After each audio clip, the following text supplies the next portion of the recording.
Everybody welcome to Frontier IAS online coaching classes. आप सभी के लिए वीडियो कर रही हूँ on the topic interior of the earth. ये हमारा ज्योग्राफी का वीडियो है। शुरुआत करते हैं। इंटीरियर ऑफ द अर्थ यानी कि पृथ्वी की आंतरिक संरचना। अब हमें पृथ्वी के अंदर क्या है क्या नहीं है ये सब चीजें कैसे पता। देखो, एक तो तरीका होता है कि हम डायरेक्टली खुदाई कर लें, परंतु हम बिल्कुल भीतर तक तो खुदाई नहीं कर सकते। हमारी काफी सारी माइनिंग एक्टिविटीज होती हैं। ओके, जो मैक्सिमम हमने खुदाई की है माइनिंग में वो 3 से 4 किलोमीटर है, और पृथ्वी का जो रेडियस है दैट इज अराउंड 6700 किलोमीटर्स। तो इसलिए जो हमारा इंटीरियर ऑफ द अर्थ है उसके बारे में हमें कुछ जानकारी तो डायरेक्ट सोर्सेज से मिलती है, कुछ इनडायरेक्ट सोर्सेज से। Configuration of the surface of the earth is largely a product of processes operating in the interior of the अर्थ। दो तरह की प्रोसेसेस होती हैं, एक्सोजेनिक और एंडोजेनिक। एक्सोजेनिक का मतलब होता है एक्सटर्नल फोर्सेस, एंडोजेनिक का मतलब होता है इंटरनल फोर्सेस। इंटरनल फोर्सेस कैसे क्या क्या हो सकती हैं, जैसे भूकंप आ गया, ज्वालामुखी फट गया। इससे क्या होता है कि पृथ्वी के अंदर से कुछ शक्तियां, कुछ ताकतें हैं जो काम कर रही हैं। और जो हमारी एक्सोजेनिक होते हैं एक्सटर्नल, उसमें जैसे फॉर एग्जांपल मान लीजिए कोई माउंटेन था लेकिन इरोजन की वजह से कोई प्लेटो था, हमने उसको रेसिडुअल माउंटेन में कन्वर्ट कर दिया। तो एक्सोजेनिक और आपकी एंडोजेनिक प्रोसेसेस होती हैं जो कॉन्स्टेंटली हमारे लैंडफॉर्म को शेप दे रही हैं। Why to know about Earth's interior? हमारे लिए पृथ्वी के भीतर है क्या ये जानना जरूरी क्यों है। Understanding of the Earth's interior is essential to understand the nature of changes that take place over the Earth's surface. बहुत इंपॉर्टेंट है। हमारे बहुत सारे जियोफिजिकल फिनोमेना होते हैं, जैसे वोल्केनोज हैं, अर्थक्वेक्स हैं, उनको बेटर समझने के लिए हमें जानना जरूरी है कि पृथ्वी के भीतर है क्या। साथ ही साथ हम to understand the internal structure of various solar system objects, इन सब को बेहतर समझने के लिए हमें पृथ्वी के अंदर क्या है, उसकी आंतरिक संरचना क्या है, ये जानना जरूरी है। आगे देखते हैं sources of information about the interior. अब हमें इस इंटीरियर के बारे में कैसे पता चलता है। पहले तो हमारे डायरेक्ट सोर्सेज हैं। Direct sources most easily available solid earth material is surface rock और the rock we get from mining areas. जब हम खुदाई करते हैं तो अंदर से जो माइनिंग एरिया से निकलती है। अब जो हमने सबसे ज्यादा खुदाई की है उसके बारे में भी हम बात करेंगे। जो गोल्ड माइंस है साउथ अफ्रीका में, they are as deep as 3 to 4 kilometres. Okay, दक्षिण अफ्रीका की जो सोने की खाने हैं, ओके, जो सोने की खाने हैं वो 304 किलोमीटर तक गहरी हैं। बिसाइड्स माइनिंग के अलावा scientist have taken up a number of projects to penetrate deeper to explore the conditions of the crustal portions. फिर उसके बाद आपको यहाँ पर दिया है कि जो गोल्ड माइन है in South Africa, they are deepest reaching to a depth of approximately 4 kilometres. आगे चलते हैं। Sources of information about the interior. जो डीपेस्ट हमने ड्रिल किया है वो कोला में है इन आर्टिक ओशन, और वहां पर हमने करीबन 12 किलोमीटर की गहराई तक डिग किया। आज तक का सबसे गहरा जो प्रवेदन आर्कटिक महासागर में कोला क्षेत्र में पाया गया है। This and many deep drilling projects have provided large volume of information. हमें बहुत सारी जानकारी मिली है, एनालिसिस मटेरियल वगैरह का collected at different depths. As and when the molten material magma is thrown out the surface of the earth during volcanic eruption, it becomes available for laboratory analysis। और काफी बार पृथ्वी के काफी भीतर से जब ज्वालामुखी फटती है तो मटेरियल निकल के बाहर आता है जिसको हम मैग्मा कहते हैं। तो इस मैग्मा का अध्ययन करके भी हमें अच्छा खासा आइडिया होता है कि पृथ्वी के भीतर क्या होगा। Hence it is difficult to ascertain the depth of the however it is difficult to ascertain the depth of the magma and ये कहां से कितनी गहराई से एग्जैक्टली आया होगा इसका पता लगाना तो मुश्किल होता है, पर यस अंदर क्या होगा उसकी जानकारी हमें मिलती है। उसके बाद है हमारे इनडायरेक्ट सोर्सेज। इनडायरेक्ट सोर्सेज में नाम आता है अप्रत्यक्ष स्रोतों का, ठीक है। With depth pressure and density increases and hence temperature. जैसे जैसे आप धरती में भीतर भीतर जाते जाएंगे, क्रस्ट से आप मेंटल की ओर गए, मेंटल से आप कोर की गए, जैसे जैसे आप ज्यादा गहरे जाएंगे प्रेशर भी बढ़ेगा और डेंसिटी भी बढ़ेगी, तापमान भी बढ़ेगा। This is mainly due to gravitation. Gravitation का बहुत इंपॉर्टेंट रोल है। ग्रेविटी जो है वो पोल्स पर आपकी ज्यादा है। Meteors and Earth are solar system objects that are born from the same nebular cloud. Thus, they are likely to have a similar internal structure. Gravity तो latitude के साथ साथ आपकी change होती है. Gravity is more at the poles. It is greater near the poles and less at the equator. This is because of the distance from the center at the poles being greater than that of the poles. ये देखिए, ये हमारी पृथ्वी है। Okay, ये पृथ्वी के सबसे अंदर वाले हम डिफरेंट लेयर्स आप देख सकते हैं। ये इनको हम और डिटेल में आगे करेंगे।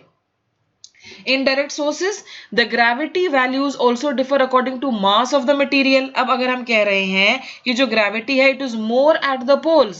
Gravity value जो है, वो जो gravitational pull है धरती का, वो mass of the material, उसकी क्या density है, उनके ऊपर भी depend करता है. The uneven distribution of mass of material within the earth influences this value. और इसको हम इस difference को हम gravity anomaly कहते हैं. तो ग्रेविटी एनोमली की डेफिनेशन क्या है? गुरुत्व का मान पदार्थ के द्रव्यमान के अनुसार बदलता है। पृथ्वी के भीतर पदार्थों का असमान वितरण भी इस भिन्नता को प्रभावित करता है। इस प्रकार की जो भिन्नता है, इसको गुरुत्व विसंगति कहा जाता है। Gravity anomalies give information about distribution of mass of material in the crust of the earth. फिर magnetic field, the geodynamo effect helps scientists understand what is happening inside the earth's core.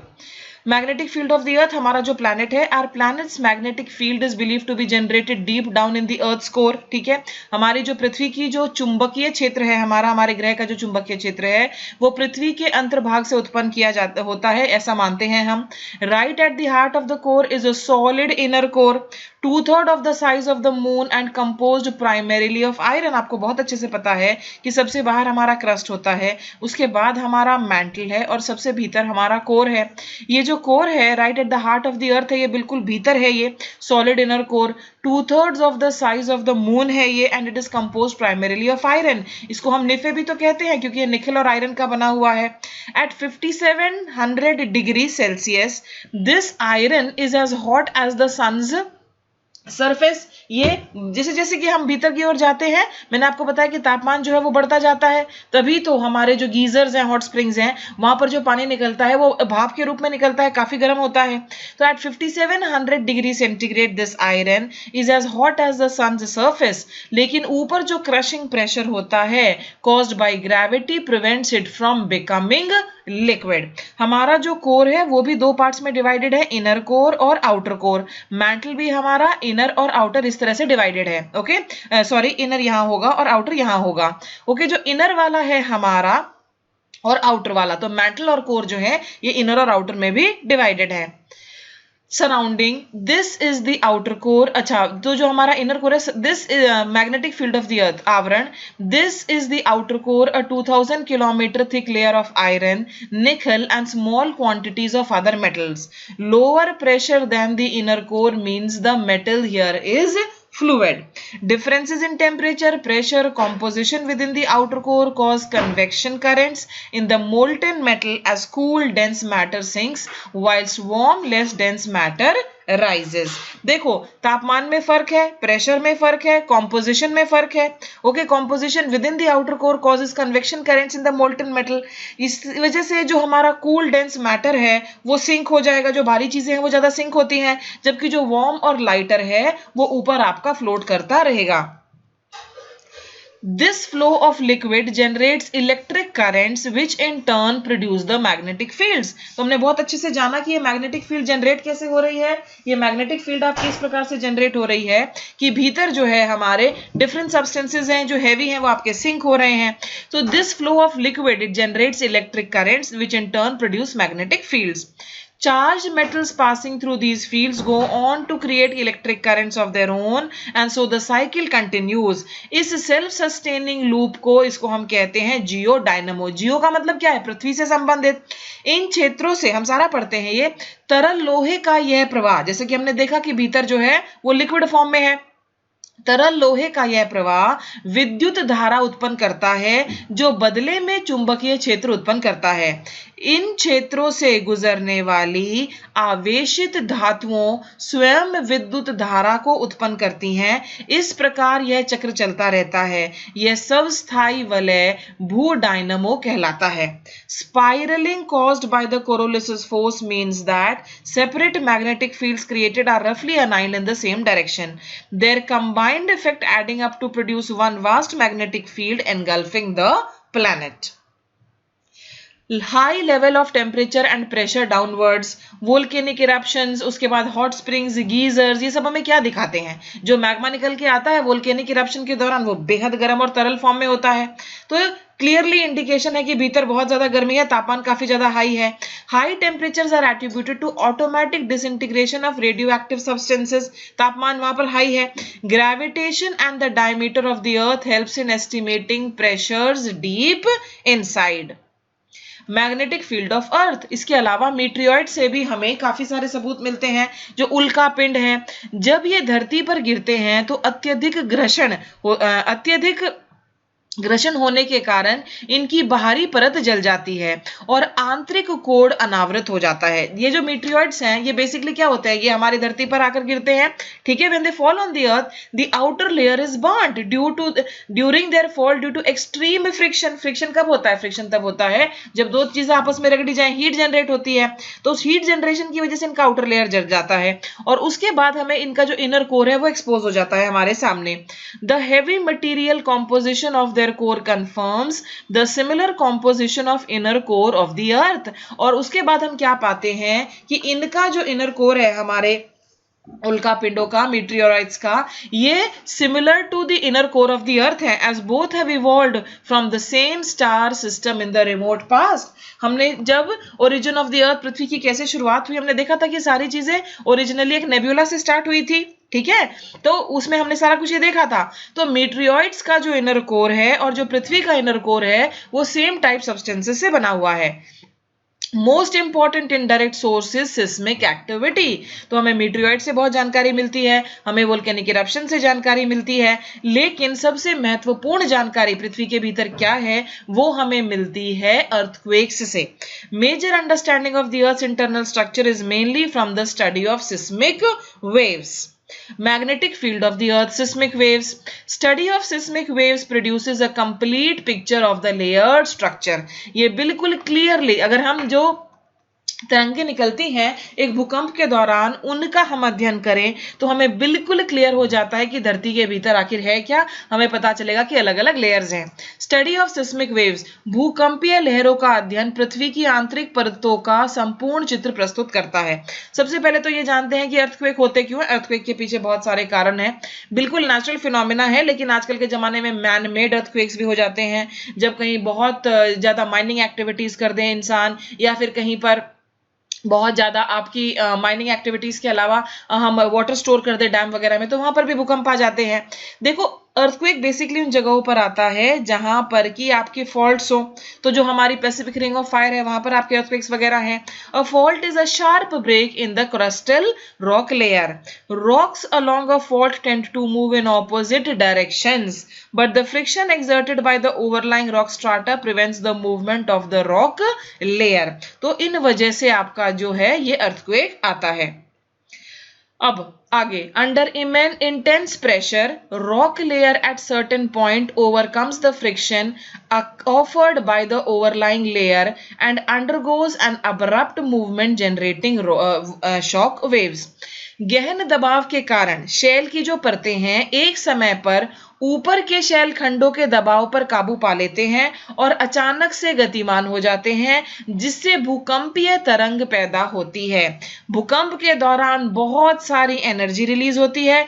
कितनी energy release हुई है ये हम Richter scale पर मापते हैं, और ये जो एनर्जी है ये अलग अलग दिशाओं में ट्रैवल करती है, ठीक है।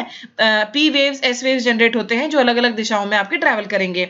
The point where the energy is released is called focus of an earthquake. It is also called the hypocenter, ठीक है। The energy waves traveling in different directions reach the surface. The point on surface nearest to the focus is called epicenter। देखो मान लो ये हमारी धरती है, okay. यहाँ पर हमारा कोई अर्थक्वेक जो है, जो यहाँ से एनर्जी रिलीज हो रही है, ये क्या है हमारा, ये हमारा हाइपोसेंटर है। ये देखो फोकस ऑफ एन अर्थक्वेक, इसको हम फोकस भी कह सकते हैं। इसके ठीक ऊपर परपेंडिकुलर अगर आप एक लाइन बनाते हैं, ये वाला जो पॉइंट है इसको हम कहते हैं एपिसेंटर। तो एपिसेंटर क्या है? Point on the surface nearest to the focus, उसको हम एपिसेंटर कह रहे हैं। भूतल पर वह बिंदु जो उद्गम स्थल के समीपतम होता है वो अभिकेंद्र कहलाता है, उसको हम एपिसेंटर कहेंगे। अब यहां से हमारे दो वेव्स निकलेंगे, पी वेव्स और एस वेव्स, ये आपकी अलग अलग दिशाओं में जाएंगे। ये पी वेव्स और एस वेव्स को हम बॉडी वेव्स भी कहते हैं क्योंकि ये पृथ्वी की बॉडी में से ट्रैवल कर रहे हैं। एक और वेव होता है जो ऊपरी लेयर में ही ट्रैवल करता है, वो एल वेव्स कहलाता है। Energy waves travelling in different directions reach the surface, point on the surface nearest to the focus is called epicenter. It is the first one to experience the waves. It is a point directly above the focus और यहीं पर सबसे ज्यादा आपकी generally तबाही होती है। ये देखो, ये वाला जो पॉइंट है इसको हम फोकस कह रहे हैं, जहां से एनर्जी आपकी रिलीज होगी। उसके इसके ठीक ऊपर ये देखो, हमारी ये फॉल्ट लाइन है, जनरली जो अर्थक्वेक्स होते हैं वो फॉल्ट लाइन के पास होते हैं। अब उसके बाद यहाँ इसके ठीक ऊपर यहाँ पर हमारा एपी सेंटर है। ओके, आगे चलते हैं। Earthquake waves, all natural earthquakes take place in the lithosphere. जितने भी प्राकृतिक earthquakes हैं वो lithosphere में उत्पन्न होते हैं। Depth of up to 200 kilometers from the surface of the earth. All natural earthquakes take place in the lithosphere. Depth up to 200 kilometers from the surface of the earth. सभी प्राकृतिक भूकंप स्थल मंडल में होते हैं, पृथ्वी की सतह से 200 किलोमीटर तक की गहराई तक। एक इंस्ट्रूमेंट है जिसका नाम है सिस्मोग्राफ। ये जो सिस्मोग्राफ है, it records the waves reaching the surface, ये इन वेव्स को रिकॉर्ड करता है।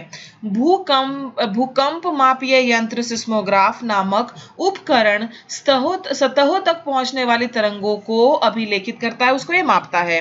Earthquake waves are basically of two types, body waves and surface waves. पहले तो हमने जो earthquake waves हैं, earthquake के दौरान आपके waves generate होंगे, right? क्वेक के दौरान, यहाँ पर अर्थ भी लिख देती हूँ आपके लिए, earthquake है ये, ठीक है। अब उनको हम दो कैटेगरीज में डिवाइड कर रहे हैं, बॉडी वेव्स, ओके, जो बॉडी में ट्रैवल करेंगे, और सरफेस वेव्स। फिर बॉडी वेव्स में हमारे पी और एस वेव्स आएंगे और सरफेस वेव्स में हमारे एल वेव्स, लॉन्ग वेव्स।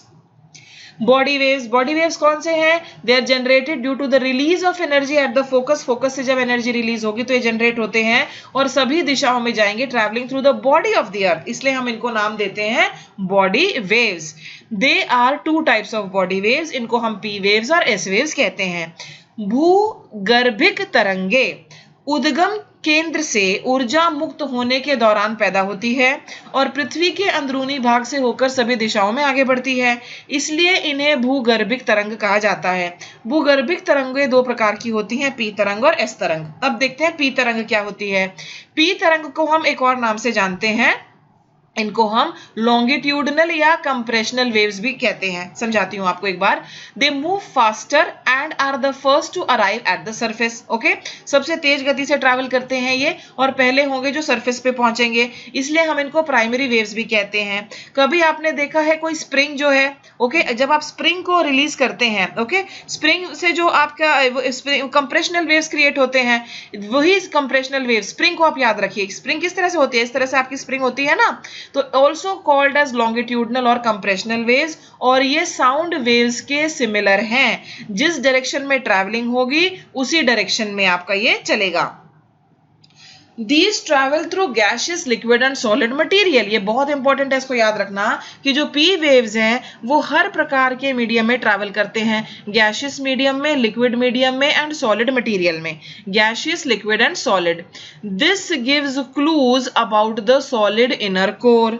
यह ठोस आंतरिक क्रोड के बारे में हमें बताता है, ठीक है। अगर वहां से वेव जनरेट होकर हम तक पहुंच रहे हैं तो दे travel through gaseous, liquid and solid material. This gives clues about solid inner core. Particles of the medium vibrate along the direction of propagation of the wave. ये बहुत इंपॉर्टेंट है और यही डेफिनेशन है हमारी लॉन्गिट्यूडनल या कंप्रेशनल वेव की। इसमें क्या होता है? ओके, इसमें जो है हमारा particles of the medium vibrate along the direction of propagation of the waves. These waves are of very high frequency. ये तरंगे उच्च आवृत्ति की होती हैं। They can travel in all mediums. ये हर प्रकार के मीडियम में ट्रैवल कर सकते हैं। Velocity of P waves in solids is maximum. उसके बाद लिक्विड्स में उससे कम है और गैसेस में P waves की वेलोसिटी जो है वो सबसे कम है। देखो ये वाले जो वेव्स हैं, एक होता है हमारा शैडो जोन। ये शैडो जोन क्या होता है? ये जो शैडो जोन है ये वो एरिया होता है जिसमें वेव्स ट्रैवल नहीं करते हैं, ठीक है। उसको हम कहते हैं शैडो जोन। तो शैडो जोन क्या है? शैडो जोन जो है वो एक ऐसा एरिया है जिसमें वेव्स ट्रैवल नहीं करेंगे। P waves के लिए the shadow zone for P waves is an angle of area that corresponds to an angle between 103 to 142। जहां से आपका फोकस, आप देखो ये मान लीजिए ये फोकस है, इससे वेव सभी डायरेक्शन में आपके ट्रैवल करेंगे।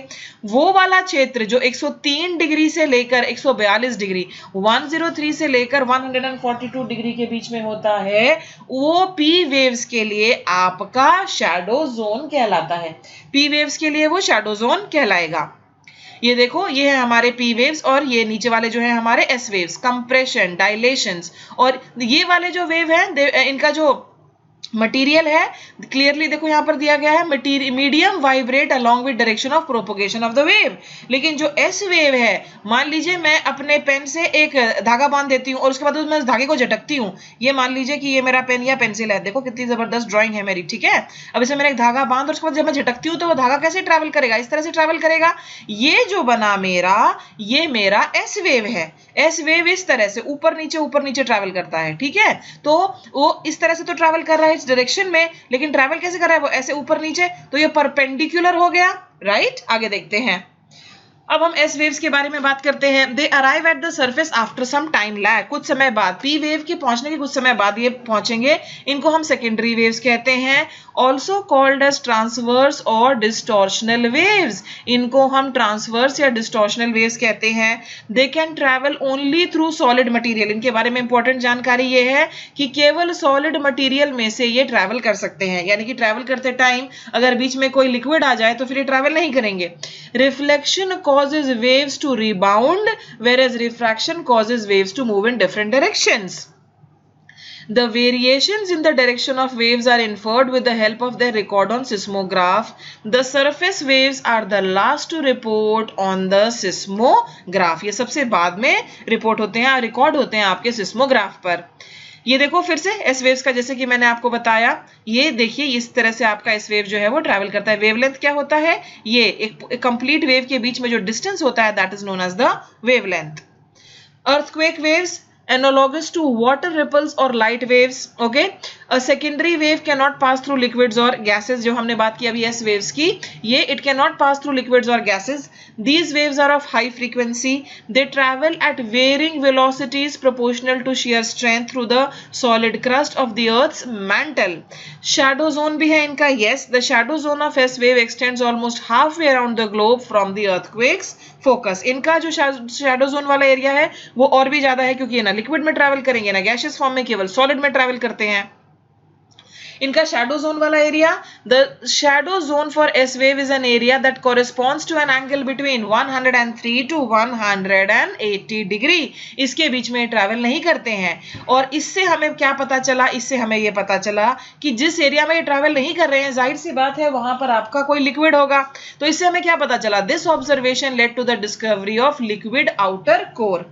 Since S waves cannot travel through liquid, they do not pass through the liquid outer core, okay, liquid outer core. Why S waves cannot pass through liquid?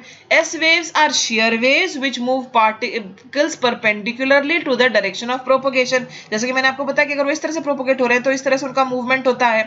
तरंगे अपरूपण तरंग होते हैं जो कणों को उनके प्रसार की दिशा में लंबवत बनाते हैं। They can propagate through solid rocks because these rocks have enough shear strength, क्योंकि उनका shear strength काफी है।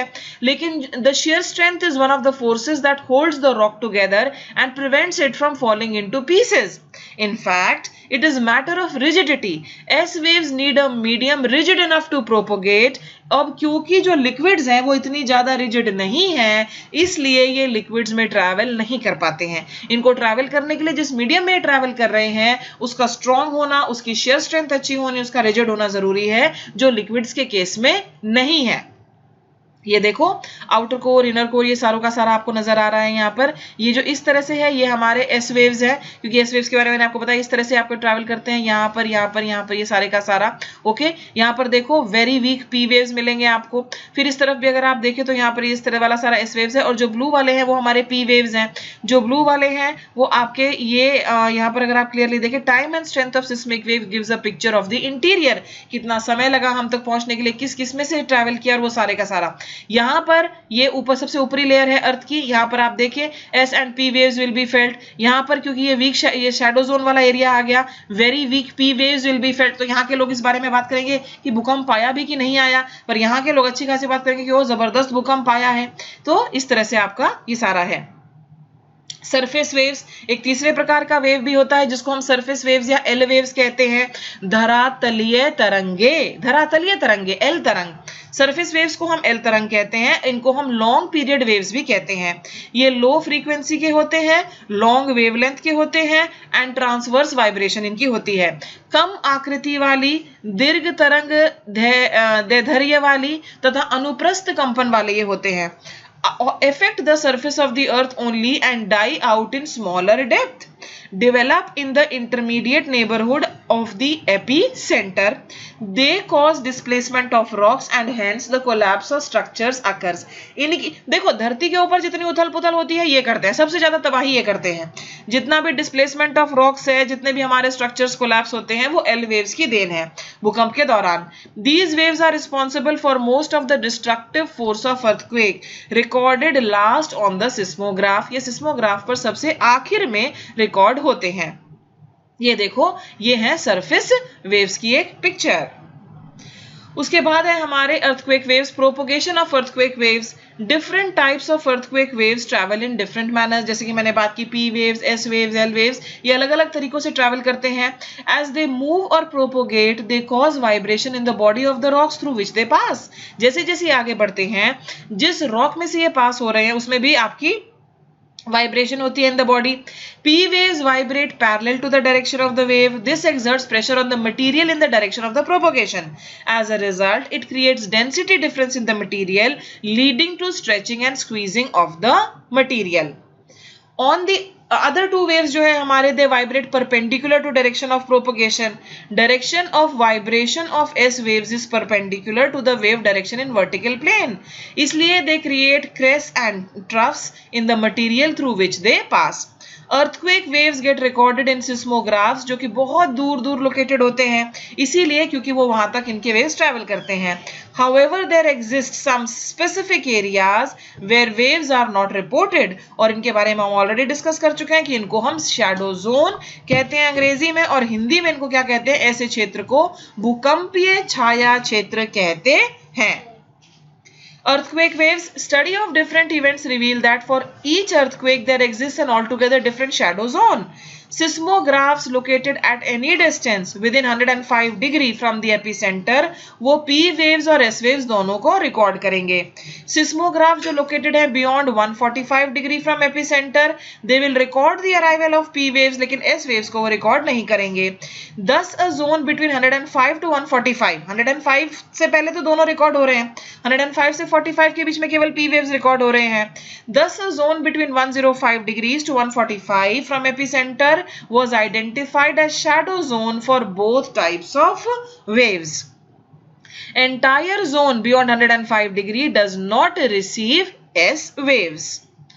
एपिसेंटर, एपिसेंटर के बाद आप यहाँ पर डिफरेंट पिक्चर्स देख सकते हैं। यहाँ पर देखो हमारा 103 to 142 आपको दिया गया है, ये पी वेव्स के लिए शैडो जोन है, करेक्ट, ओके, पी वेव्स के लिए। फिर 103 के बियॉन्ड जितना भी है हमारा, ये सारे का सारा एस वेव्स के लिए शैडो जोन है अप टू 180 डिग्री। तो क्लियरली आप देख सकते हैं एपिसेंटर, ये एपिसेंटर है जहां से हमारे अर्थक्वेक की शुरुआत हुई। ये पी एंड एस वेव्स है, पी एंड एस वेव्स है। यहाँ पर no direct waves, P wave के लिए आपका शैडो जोन है ये, ओके। यहाँ पर नो डायरेक्ट एस वेव्स हैं। इस तरह से आपका पूरे का पूरा है। Earthquake waves, shadow zone of S waves is much larger than that of P waves, obviously 105 से beyond 180 तक है ये. Shadow zone of P waves appears as a band around the earth between 105 to 145 away from the epicenter. Shadow zone of S waves is not only larger in extent, but it is also a little over 40% of the earth surface.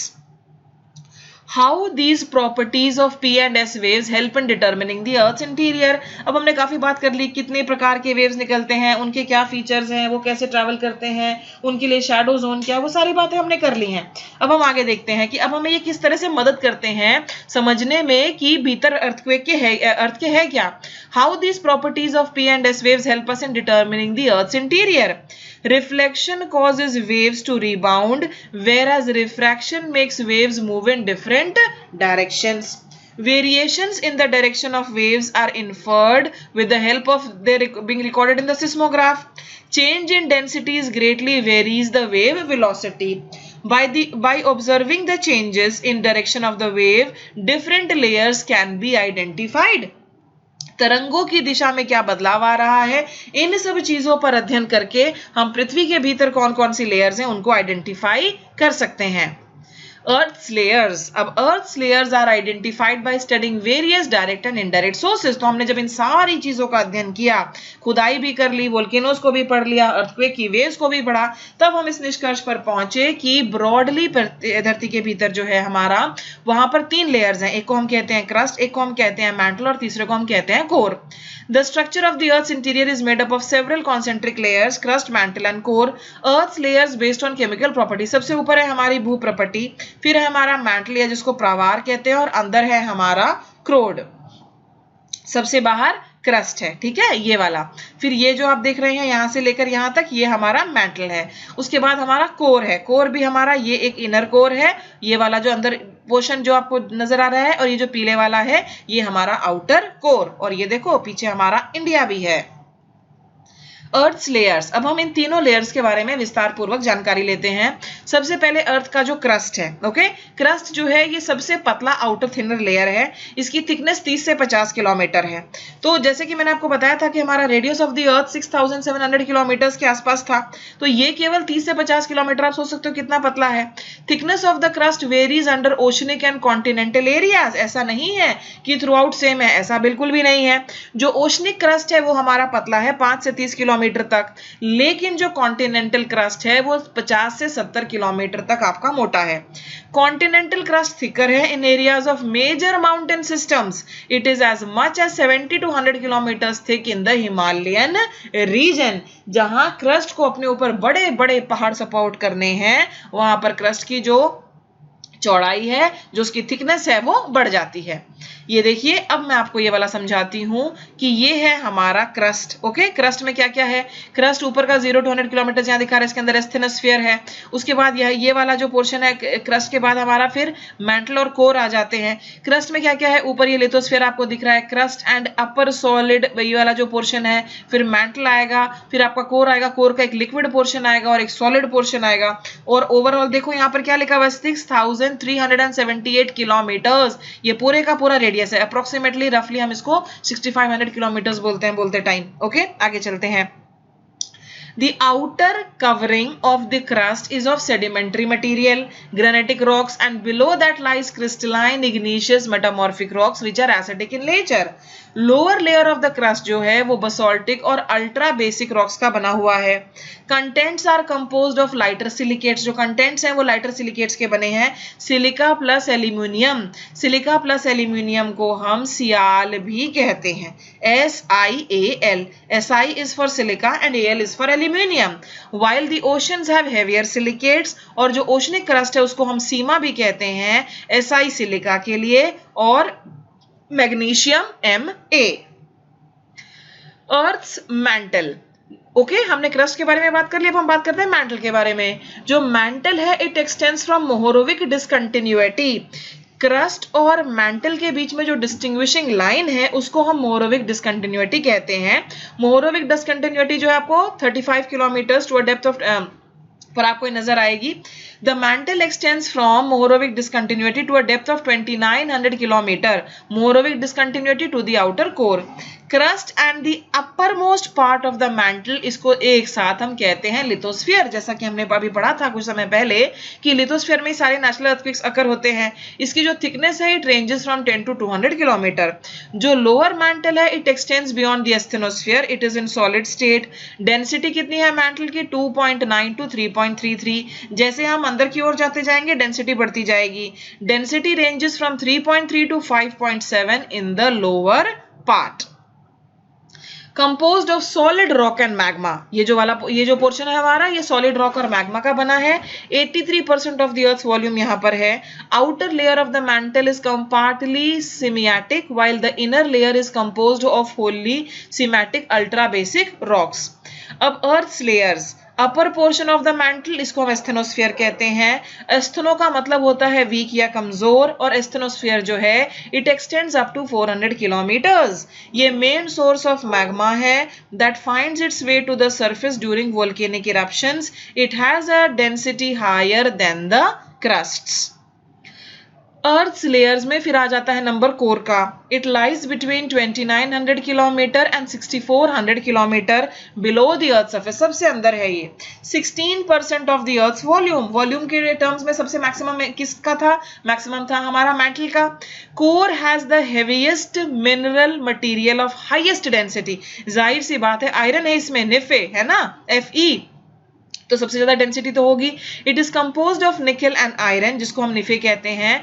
Outer core जो है हमारा liquid है, लेकिन अंदर वाला solid है। देखो surprisingly अंदर वाला इसलिए सॉलिड है क्योंकि प्रेशर उसके ऊपर बहुत ज्यादा है। हालांकि तापमान भी यहाँ बहुत ज्यादा है, परंतु जबरदस्त प्रेशर की वजह से it is in solid form. A zone of mixed heavy metals silicate separates the core from outer layers. Earth layers, seismic discontinuities, Mohorovicic discontinuity, ये सेपरेट करती है क्रस्ट को मैंटल से। Its average depth being about 35 kilometres. A soft asthenosphere highly विशियस, mechanically weak and ductile, it's a part of the mantle. और जो Gutenberg discontinuity है it lies between the mantle and the outer core below 2900 kilometre from the earth's surface. तो ये हमारी different separating lines भी हैं, मोहरोविक discontinuity, Gutenberg discontinuity, ये सारी। अब यहां आपको इस पिक्चर में बेटर समझ में आ जाएगा। इनर कोर और आउटर कोर को सेपरेट करने वाला क्या है? यह है लेहमैन डिसकंटिन्यूटी। आप सोचेंगे अजीब अजीब से नाम क्यों, कॉनराड क्यों, रेपिटी क्यों, गटनबर्ग क्यों? भाई ये उन साइंटिस्ट के नामों पर हैं जिन्होंने इनकी खोज की थी। ओके, देखो सबसे ऊपर जो है हमारा, अंदर से चलो शुरू करते हैं। लेहमैन डिसकंटिन्यूटी, ये इनर कोर और आउटर कोर के बीच की सेपरेटिंग लाइन है। लोअर मैंटल और आउटर कोर की सेपरेटिंग लाइन गटनबर्ग डिसकंटिन्यूटी। उसके बाद अपर मैंटल और लोअर मैंटल को सेपरेट करने वाली रेपिटी डिसकंटिन्यूटी। और यहां पर अगर आप देखें क्रस्ट को हम सेपरेट कर रहे हैं नीचे आपके एस्थेनो, यहां पर ये वाला जो पोर्शन है हमारा लिथोस्फीयर, ये कुछ हिस्सा क्रस्ट का लेता है और कुछ हिस्सा जो है ये आपके ऊपर मैंटल वगैरह में भी इसमें थोड़ा सा इंक्लूडेड है। ओके, तो इसको हम सियाल कहते हैं, सिलिका प्लस एल्यूमिनियम। इसको हम सिमा कहते हैं, सिलिका प्लस आपका Ma। फिर यहां पर निफे है, निकल प्लस आयरन। ओके, इसी के साथ ये वीडियो प्रेजेंटेशन खत्म होती है। I wish you all the best. Thank you for watching. Bye bye.